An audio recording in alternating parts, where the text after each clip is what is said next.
Welcome to From Potential to Powerhouse, Success Secrets from Female Leaders, where female trailblazers share their journeys and the aha moments that made all the difference.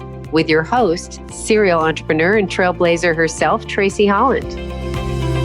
Hey everyone, it's Tracy Holland, your host on Potential to Powerhouse. Today we are speaking to Pat Mitchell, a powerhouse media mogul, a lifelong advocate for women and girls. At every single step of Pat Mitchell's career, she's broken new ground for women, leveraging the power of media as a journalist and an award-winning and Oscar-nominated producer to tell women's stories and increase the representation of women on screen and off. Pat Mitchell also founded and launched TEDWomen in 2010. She's the recipient of the 2014 Women's Media Center Award of the Lifetime Achievement Award, now named in her honor, to commend other women whose media careers advance the representation of women. She's recognized by The Hollywood Reporter as one of the most powerful women in media and Fast Company's League of Extraordinary Women.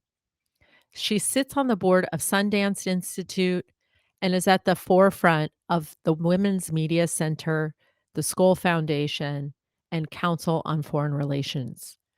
Pat is a light.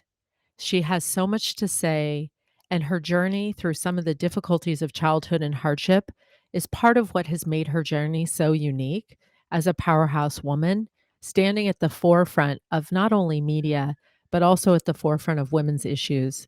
What I'd love to do is just start today's conversation with some of these incredible things that have been used, these words to describe you: ceiling smasher, fearless, driven, heart-led, powerful, a feminist, an advocate for women's rights, a lifelong advocate for women and girls, a media mogul, a powerhouse.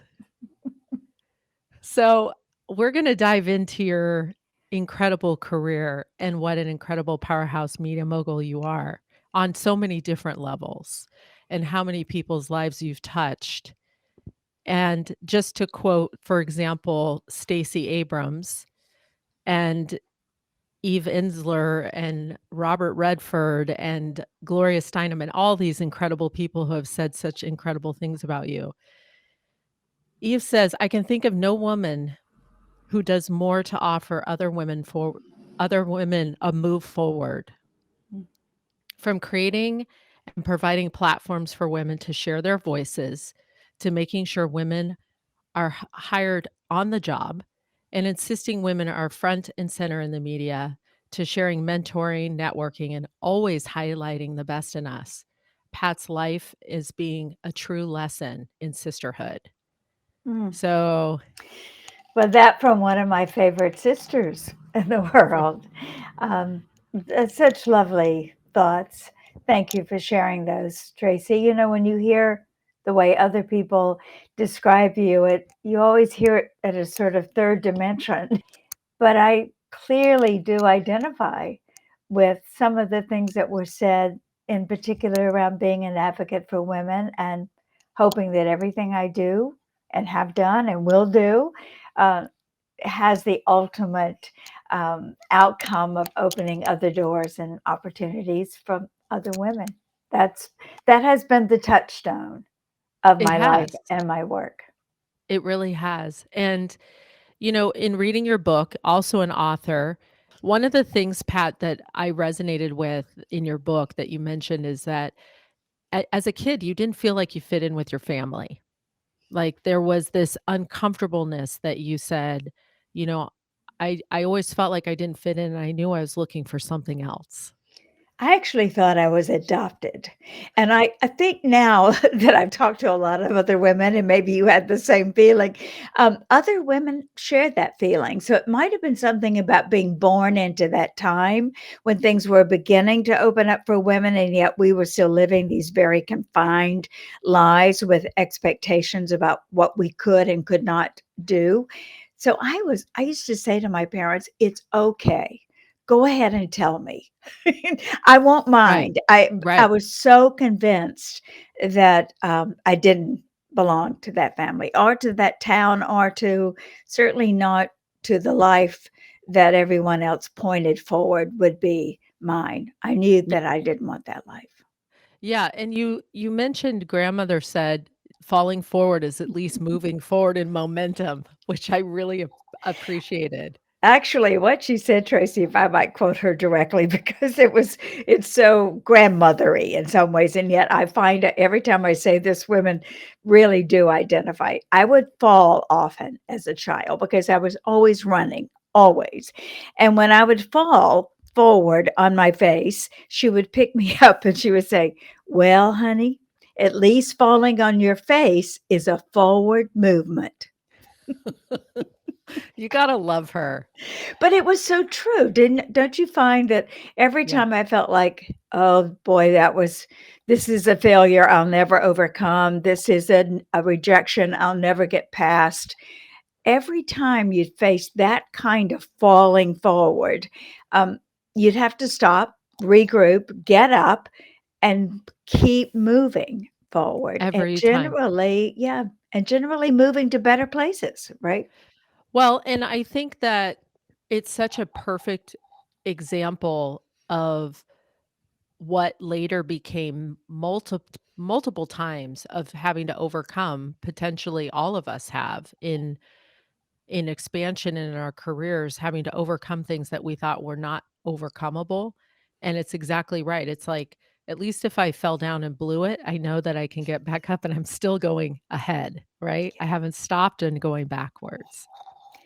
Yeah, what you need to know, Tracy, that we don't know until later in our lives is that we are going to overcome it, that we Right. are going to make it past the failure, that we are going to recover.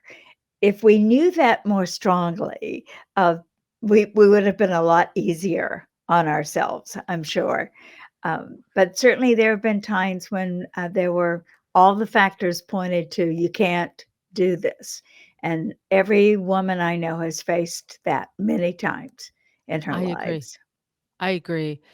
One of the things that I loved that I also identified with was your recognition by having your son Mark and the timing in which that came. One of the things that I remember thinking in my ambition was I don't have time to have a child, but I knew I really wanted to have children.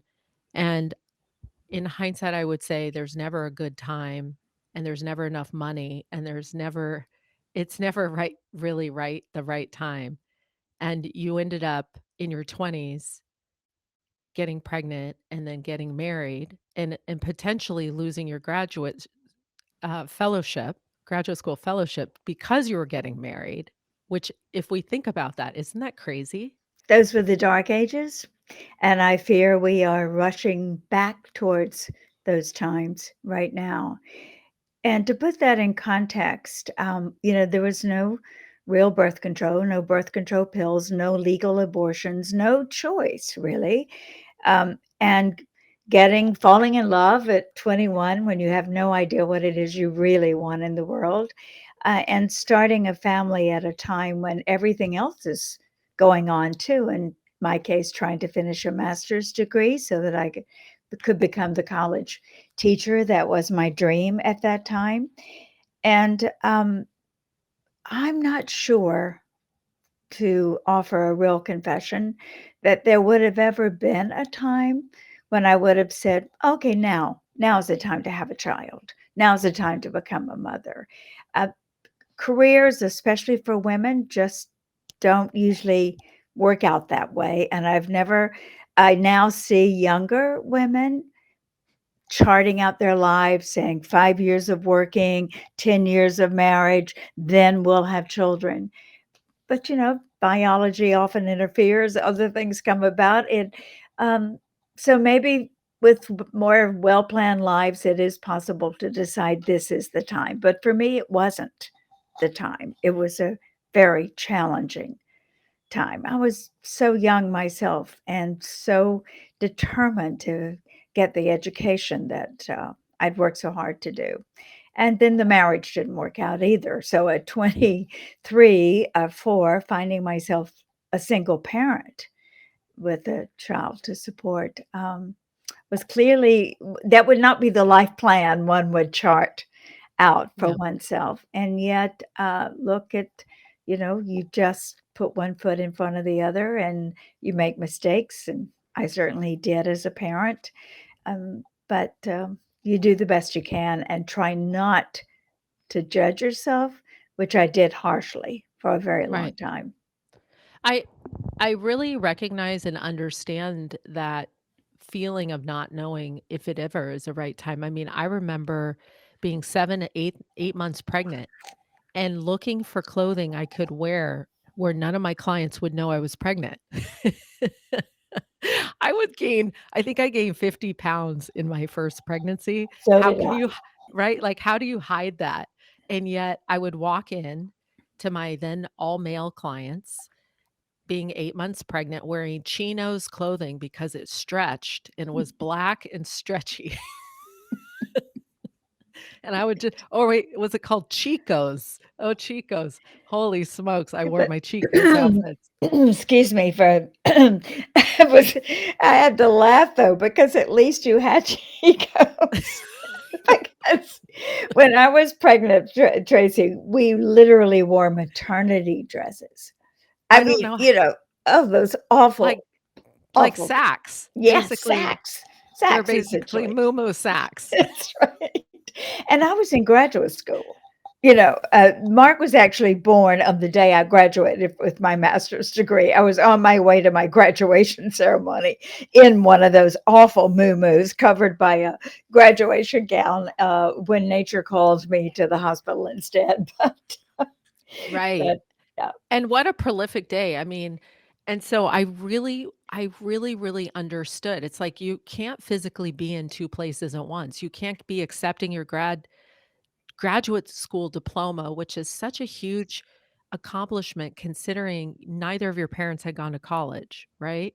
no, And be able to get your graduate degree, even through all of that, and not be there the day you could be to accept it, trying to be basically 2 people in one and I recognize that myself because it was just such a tough it's so tough to try to think about your career being at this epic pace, and yet we're creating a human being inside of us.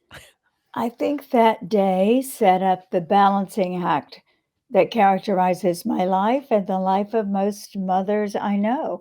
And feeling, as you just said, you cannot be everywhere you feel you need to be.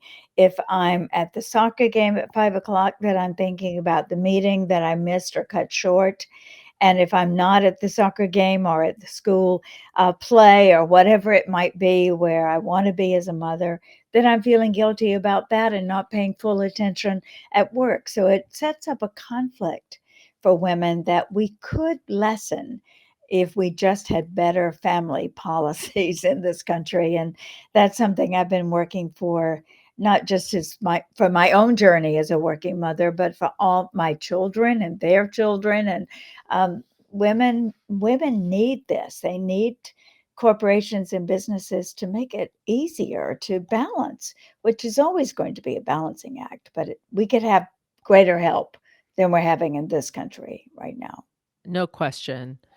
And, one of the things that really struck me as well that I faced was your when you were going into the media world, one of the things I thought it made me chuckle because I thought, "Oh my gosh, this is additional pressure from the producer at the time who said, 'Hey, we have a brunette. Now we really need you to be blonde.'" And you're Mhm. like, "Okay," because we get better ratings, and all of the, um, I would say, interesting considerations that made me try to imagine what it was like through your lens being on air and being in front of the public at the time, all the scrutiny and pressure about what you're wearing and how your hair is and what the ratings are. I mean, in hindsight, if you could go back and coach your younger self in that role, what would you have done something differently, or were you kind of ahead of your time at that point, even thinking about those issues? I would have done many things differently. And one of the reasons I wrote the book and that I talk about this a lot on every platform I have an opportunity to do so is hoping that by reading my story and yours and so many other women who have made it, younger women coming along will realize that they don't have to make all of the same mistakes or sacrifices. Some, yes, the balancing act of motherhood's not gone away, but I would have been more authentic, Tracy. Mm, I would have stood stronger for what was right for me. The pressures are enormous and they still are. But then there was this additional pressure of knowing that everything we did, those of us who were the first on camera in this position, the first on these front lines, we were always the first or the only woman in the room or the person who looked like us. mm, And so when someone would come along and say, "No, you can't, you need to be blonde," I did it. of course. Because I was convinced that was the way I was going to keep my job and be successful in it. Right. But now, having a more dangerous spirit, I probably would have said to that person, "No, I like myself as a brunette, thank you, and I'll stay that way." I mean, it's a minor point, and it really didn't make any difference to me. And I kind of liked being a blonde once I, became one. But I also went through a period where they wanted me to be a redhead too. I don't know if you remember that chapter. Um, so there, hair, wardrobe, more press, more letters, more attention to that than any story I ever reported on, and that is just not fair. Because Right. that didn't happen to my co-anchors who waltzed in their same blue shirt and tie every night. So the emphasis on clothes and wardrobe and all those things that are still a part of being a woman in any business, I would have been stronger and more committed to stepping back from that pressure and thinking what's right for me. Right. And I believe that this generation that we are watching now come to the forefront in every profession. They have more of that. They have that confidence and that ability to stay who they are. I don't think I compromised in any way that affected my value system. On that, I did not compromise. But the pressures to make changes that fit other people's ideas, that's a pressure women are still experiencing everywhere. Oh, 100%. I had someone in the beauty business tell me that I could not have a proper meeting in New York if with executives if I didn't have a really expensive handbag.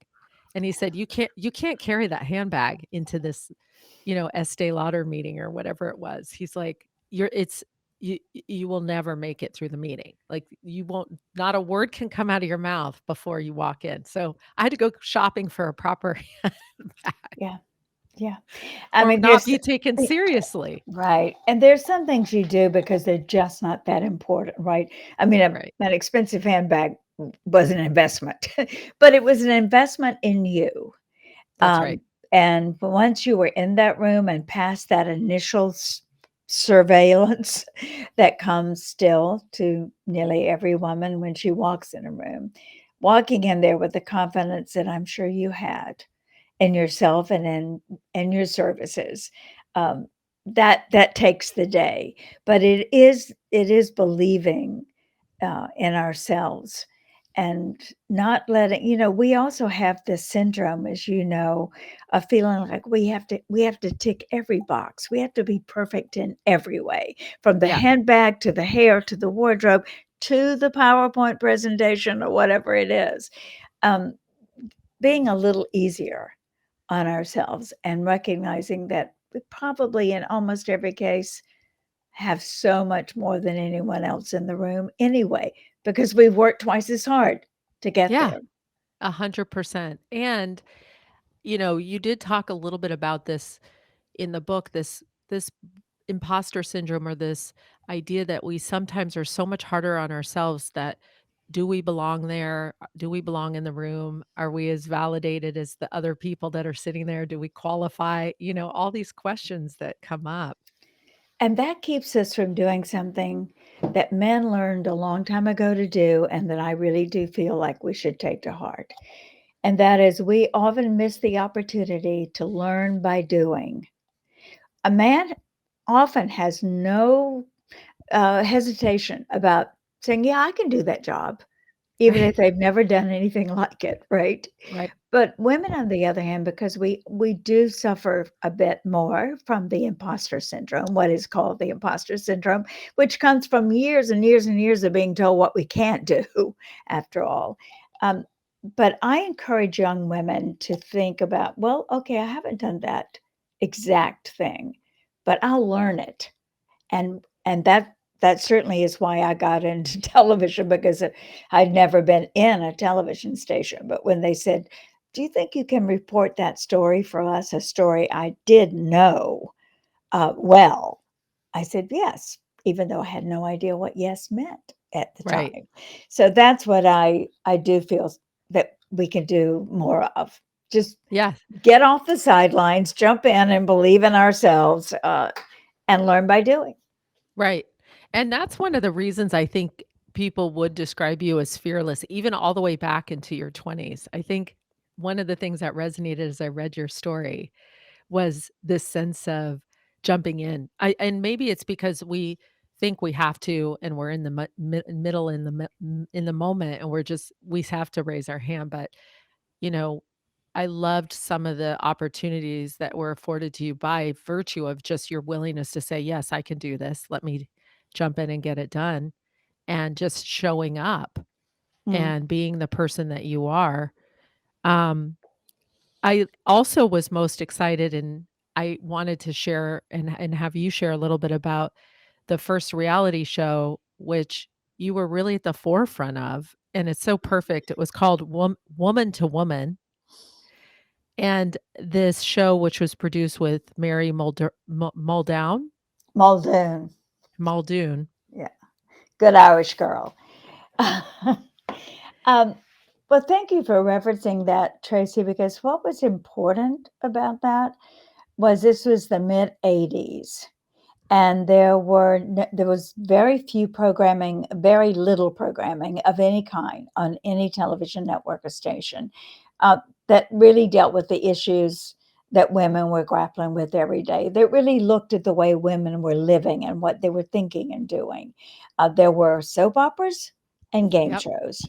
And yep, that's what the network executives thought women wanted. And of course, they had good ratings because there was nothing else for women to do if they were in the home raising children or running businesses from their home. right, So, Woman to Woman was an idea that we should be programming in ways that reflect the way real women are living and thinking and the issues and challenges they're facing. So it was a very simple idea. Let's put 10 to 15 very carefully selected women to represent all points of view in different communities, and in a living room setting, as we do in our lives, share our stories, share our solutions, share our learning, and our joys and our happiness too. And that's what Woman to Woman was. We did that every day in a living room setting, talk to one another about asking real questions, asking right? real questions and talking to what I described as real women as opposed to famous women or Yeah, women who had written books or who had started companies or uh, it was unbelievable privilege, actually. And the show, because it did talk to real women about real lives, and this is not a reference to Real Housewives. no, It could not be further from that concept, mm, actually.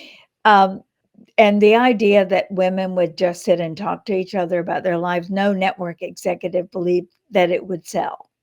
And it did, in fact, not only sell, but it won the Emmy as the best daytime show. And it was number one in New York and LA and a lot of other places because women saw themselves and they heard themselves and it was relevant to their lives.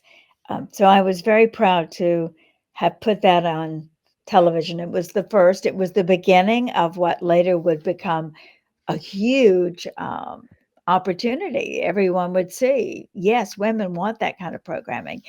Let's give it to them. And right after we went off the air, Oprah Winfrey came on the air Right. and proved that in ways that no one else could have done so well. So many ways you were at the forefront of some of the, I think, most difficult conversations, but the opening of the authenticity, the opening of the relationship between people and that connection between women to authentically have difficult conversations or talk about things that prior were potentially shameful or hard to discuss or things that were off limits, you brought to the forefront into everyone's living room. But we talked about everything from sexual harassment to violence in the home, to a program that we did on incest, which opened up my memory to uh, some pretty awful things that I experienced as a child. So I was deeply affected every day, as were the women who were in the studio with me. And I like to think, and have heard many times since, how just listening to other women share their stories, how whether they are stories of violence and tragedy or stories of accomplishments, it just makes us feel less alone, and often leads us to finding, our own way forward just by knowing other people have been there before. So the show is instrumental in my life, and on a very real personal level, but also on a professional level. And by the way, one of the learnings I took from that time was that in the mid 80s, I knew I wanted to work with women and I wanted to advocate and support women by creating a company for women, which you and so many others have done since. But then it was pretty radical to do. Yes. And we even had on site childcare. So women didn't have to leave their children at home, something insurance companies told us we couldn't do, but we did. Yeah. And the reason that didn't go on is because I was not as prepared as I should have been for the other side of running a business, a woman owned, woman led business.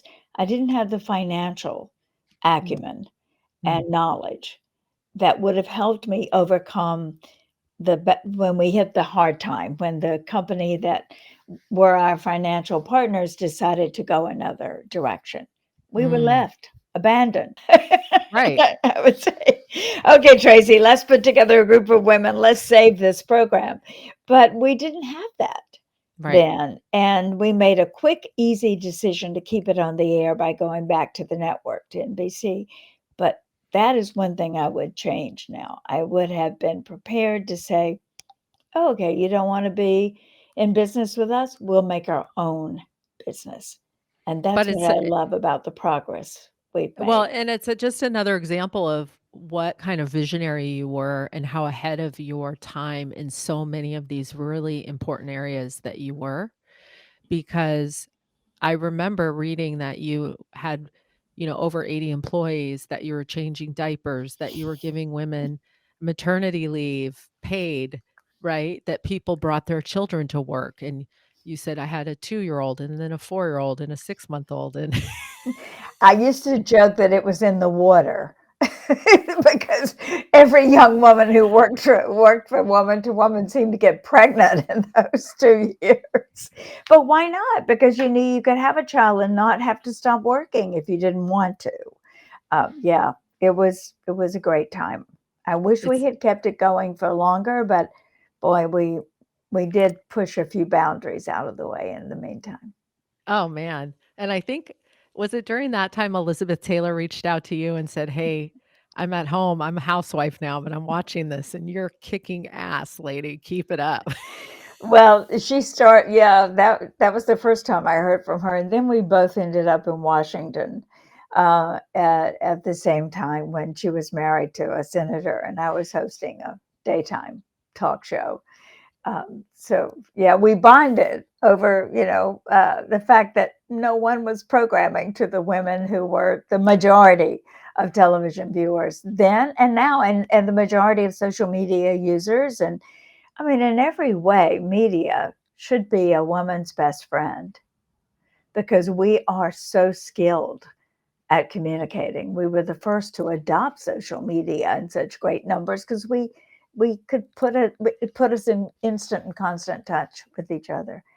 We haven't harnessed that power as much as I wish we had, Tracy, because if we had, there'd be more than one woman in the country owning her own production company, her Right? own, so that the things we're talking about, childcare, paid paternity leave, etc., would be a greater part of the media universe than it is. So I still long for that woman-owned, woman-led, woman-focused media company. You're on the board of Sundance. You spearhead and are at the forefront of TEDWomen, which is giving a stage to women to get on stage and speak as profiled experts on their subject matter and giving them a voice and a platform.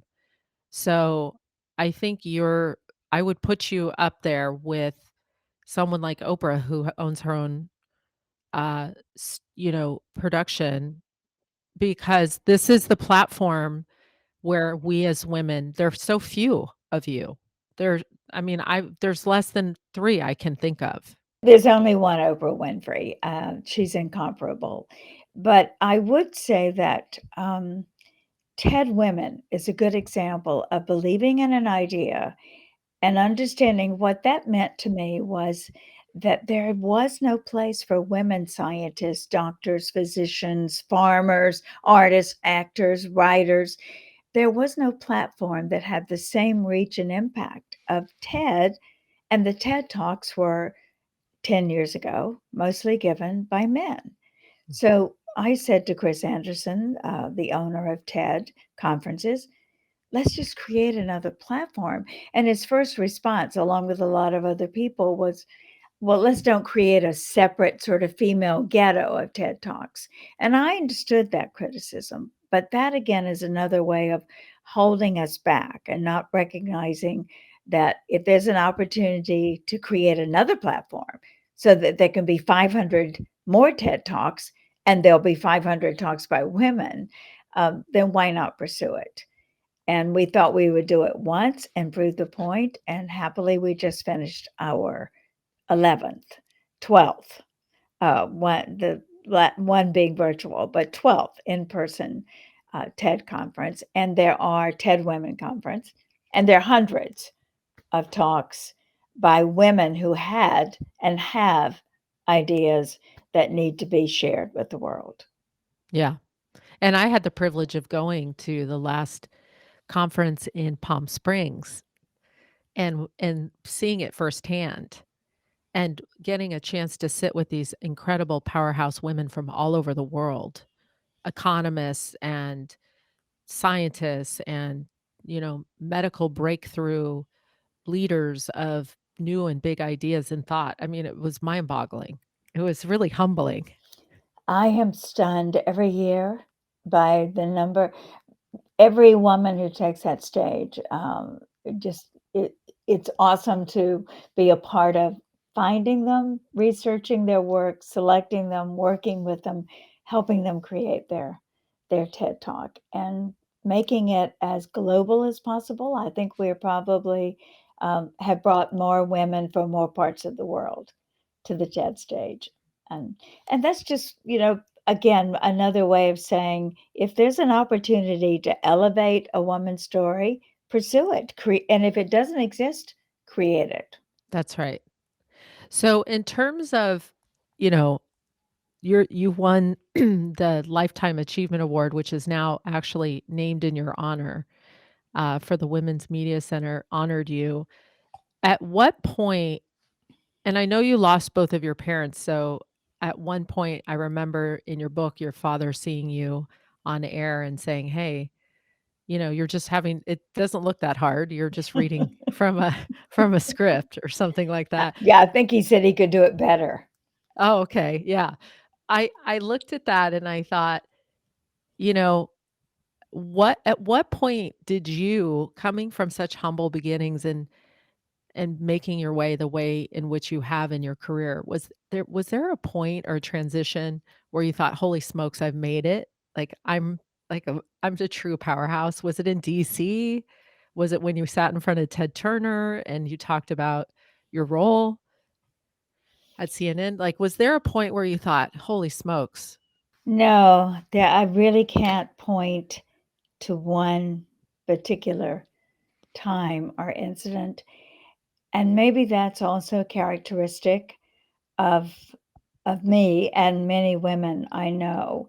It's always been hard for me to think, boy, that was great. I really did that well. And part of it is that drive that comes from always thinking you can do better. Mm, And the drive that is also saying there must be another mountain to climb. And mhm, at some point, I'm hoping I might feel that way, Tracy, that that I've done enough. But I don't think so. And mm-mm. I hope I don't ever feel that way because um, I, it's why I can't imagine retiring or stepping out of the work. It is the work that keeps me going, that make I have to be giving back. I have to be engaged and involved. And so I can't say there's ever been a time, even with that Lifetime Achievement Award, which was indeed a big honor. I I just looked around the room and thought there were so many more other women in that room who deserved it as well. And I'm not being unduly modest. I'm just recognizing that for me, I will always want to climb the next mountain. I'll always want to explore or learn, take the next journey, um, look for another destination.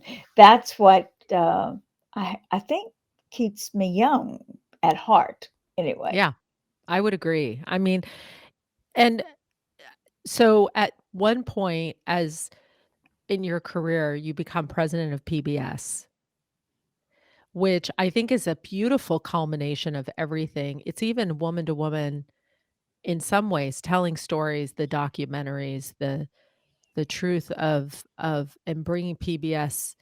I consider it kind of clean publish or programming. It's meaning like there's no, objective or side. It's just kind of trying to tell the story as it is. Um, what in terms of your hindsight looking back, what did you think about your role at PBS and being in that kind of. I thought it was a huge responsibility, and Yeah, it is. It really is. The nation's only public service media enterprise. that's right. And keeping that healthy during a very difficult time. I happened to be president of PBS during the digital transition. So every media company was undergoing this hugely expensive transition. We had to raise $2 billion to make it Mm, happen for the PBS stations all over the country. It was a time of conservative pushback in Washington about everything that we are about, a lot of what we were trying to do. So I felt a great responsibility to make sure that whatever I did, it not only sustained public media, but it strengthened it.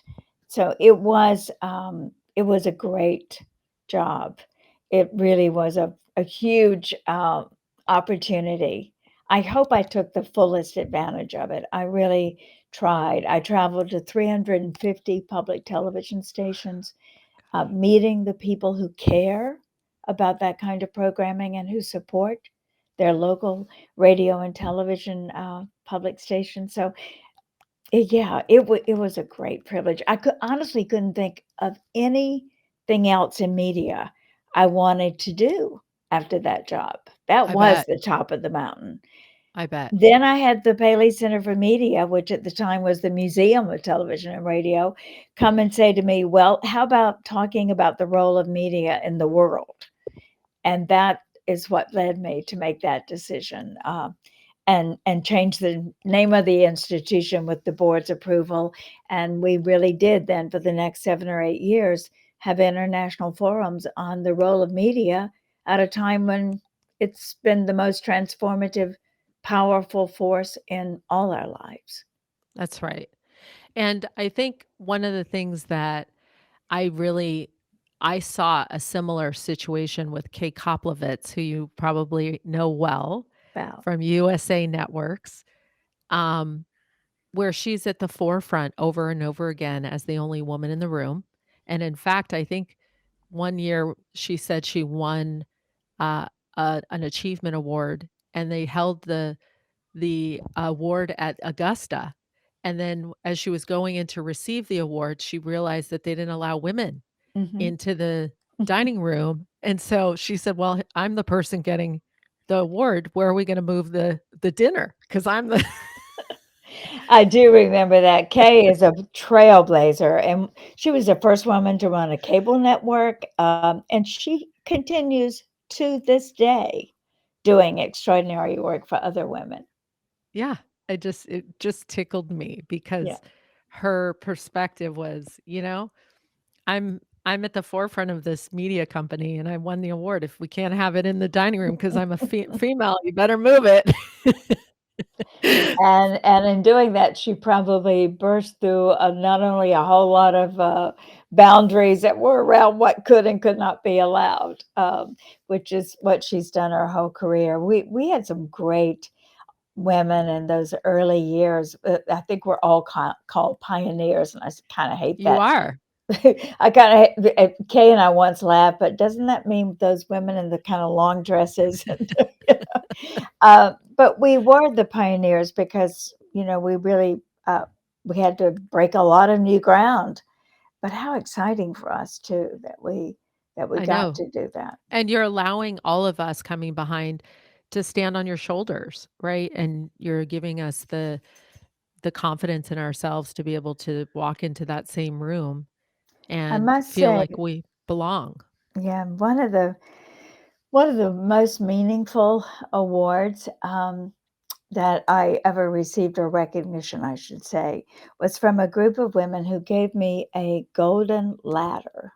And I Mm, remember looking at it, and they said, "The reason we gave you this ladder instead of a silver platter or another, whatever, is because that's the way we characterize the way you've looked at your career.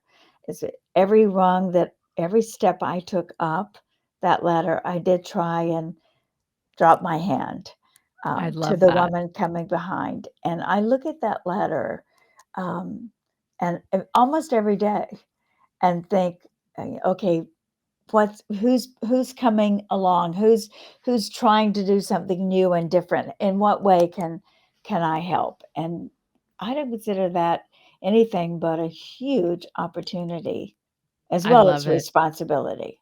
Well, and it's so perfect, such a perfect representation of your life, and what you've given back. Talk to me about what you're doing now and share with everyone your trips to Africa and some of the work that you're doing on the nonprofit side as well. Well, can I talk about two different parts of that? Both Sure. both of them are learning journeys. Yes. Um, one of the uh, one of the most important ways that a lot of this women's advocacy work has come together is putting together a cohort of global women leaders. And every time I say that, people say, "Well, are you saying only women can be great leaders in the world of countries and businesses and social enterprises?" Of course not. But I have observed, witnessed, and deeply believe that when women are coming into positions of leadership, fully aware of our feminine virtues of nurturing, supporting, listening, collaborating, all the things we know that women by nature are inclined to be, and then adding on that our feminist values of equality, and believing everyone, including the most marginalized communities, uh, need and deserve a place at every table. Mm, So that group of women, which I curated from business, government, civil society, we came together and we started problem solving together, funded by the Rockefeller Foundation, who mm, saw that women really could share problem solving in a different way if we dedicated ourselves to bringing all of our shared learning together. So we did that, and I'm still doing that, and I love it. I'm seeing women come together from all different geographies and generations and put forward solutions to climate crisis, to the food ecosystem, to global health access and opportunity. So I love that work. And now we're starting to bring emerging leaders into it so that they can benefit from being in the presence of experienced global leaders. We want to turn out more women leaders across every sector of work and life, not because they're necessarily better than men, but because they bring a different and much needed perspective to mm. solving global challenges. And the learning journeys to Africa are in some ways a part of that too. That what I found in my frequent journeys to Africa and visits were that it was the women who were the source of resilience, of innovation. They were the ones solving problems on the ground, from the Mm. small to the gigantic, and meeting them and learning from them, and then taking groups of American women leaders over to meet with them was another way of creating this connection that just simply cannot be duplicated any other way. I mean, connecting women to each other with a commitment to sharing our learning and sharing our solutions and looking for new ways to solve problems. It's I just I'm going with terrifically you. exciting work. I can't wait. I My hope you plan, will. I cannot wait to see you in action and to just witness the impact firsthand that I saw you make at TEDWomen when I was just there in November, and the impact that I get to watch you make in Africa. I cannot wait. Well, please come, and just, tell me when you'll be available, and I'll make a trip just for you, Tracy. I I would love to watch this and Yeah. to experience Well, this. it's the dialogue, Tracy, between what you'll find is you'll meet African women in many of the same areas of interest in which you've developed businesses, and just learning from each other, and not to mention the fun and excitement of the discovery of being on the continent in Africa too, because there's so much there that we need to learn from, and how to conserve and live more safely and more sustainably is also a big part of what I bring back from all my trips to I the love it. continent. I think, and in terms of people wanting to connect with you, I would highly recommend people, anyone who hasn't read Becoming a Dangerous Woman, Embracing Risk to Change the World, uh, and they can get it anywhere, Amazon or anywhere they want to purchase that. They can also get it on your website. Pat, if they want to see you firsthand or connect with you, um, it's patmitchell.com. Is that correct? It's patmitchellmedia.com, because Patmitchellmedia.com. actually Pat Mitchell was owned by one of these companies that, take names and, and sit on them. And they wanted quite a lot of money for me to get my own name back. So but I also have a company, a media company, and I'm writing a newsletter every week and using that. I really, Tracy, have come to this point, and thank you for promoting the book. I'm grateful for that. And the definition of dangerous, I hope I've made clear. It isn't the kind of dangerous it's about fear. It's the kind of danger that's about being fearless, That's and right. speaking out and speaking up, um, and showing up. Mostly, the most dangerous thing we can do in the world as women is show up for one another. That is the 1000. lever for the biggest change in the world.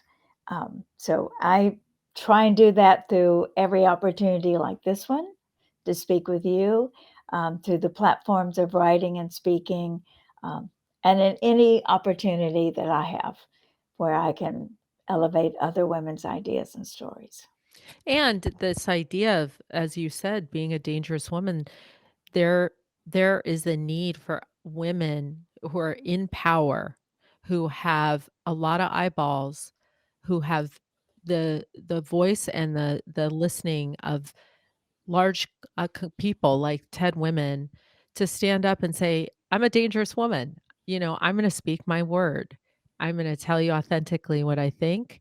And I loved in the first beginning of your book, just even the sit down that Eve put together where all of you were in the same room. They took your cell phone and they had you come in to have this conversation about important topics as women. How do we come together and support one another? So going back to your website and the content that you're generating and the important conversations that you're putting forward on your site itself, I think is really beneficial for people to take a look at patmitchellmedia.com and take a Well, look at thank some of you. the stories that you have there. Thank you for that. And if there's one message, I'm not sure message is the right word, but um, I still see examples of how we are, that scarcity idea is still a part of our lives, and in still many ways, women reach powerful positions of influence and think they have to hold it on for themselves. And that's not the definition of power or of dangerous that will move us forward in the world. The definition that will is not how we get power, but how we share it with each That's right. other. And I'm convinced, Tracy, that the more we have these kinds of conversations, and the more we read about each other, support each other, advocate for each other, open up job opportunities for each other, the more the world will look a lot like the world that we want to live in, the world that we love, and that we want to leave for our children and grandchildren. 100%. And to ensure that we're getting paid fairly, that Yes. we're making what is equal to men, and that we're getting paid for the same responsibilities and jobs, Well, right? when women are at the table, that happens. That's I right. mean, it's another distinguishing characteristic of women as leaders is there's better family-friendly policies generally. Budgets tend to prioritize um, education, healthcare. This is true of presidents of countries as well as presidents of companies. It's not universal. I recognize that. But by and large, women, when we come into those positions of power, taking all of our best attributes as women, we make a very big difference at every decision making table, having all communities represented. 100%. Well, Pat, what an honor to share this afternoon with you. I can't wait I'd to come love and to. see you in person. You're such an inspiration. I can't wait for everyone to pick up your book. I just kept saying, yeah, yeah. But Tracy, I know so much about what you've created and done in your life. And so the admiration is definitely twofold. It comes from me to you. Thank And you. um, the more you have enormous influence. And thank you for all you're doing to share that power, the power and the influence that you have so rightly and authentically created in your life. Thank you. Thank you. Yeah, I feel like if I could help one female entrepreneur rest more ease with more ease and grace and enjoy the journey and stop the talking in her head that criticizes and tells her that she's not doing it well enough. If I can help one woman, then I've had a good day. Well, I hope you've had a good day today because you've done that for me. And I Thank know you. you're doing that for thousands and thousands of women everywhere. So I am very grateful that we've come together and gotten to know each other and have had this conversation. Me too. And I can't wait to have a glass of champagne with you on the on the sun tree of Africa somewhere looking out. Ooh, I can't wait. let's go. Let's go. Thank you, Pat. Thank you. Thank you for tuning in to From Potential to Powerhouse, Success Secrets from Female Leaders with your host, Tracy Holland. We invite you to tune in every week. Subscribe to our podcast so you don't miss a single episode. And while you're at it, please leave a rating and review it and share it with your friends. Visit our website and follow us on social media using the links in the show notes. Until next time, high five. You've got this.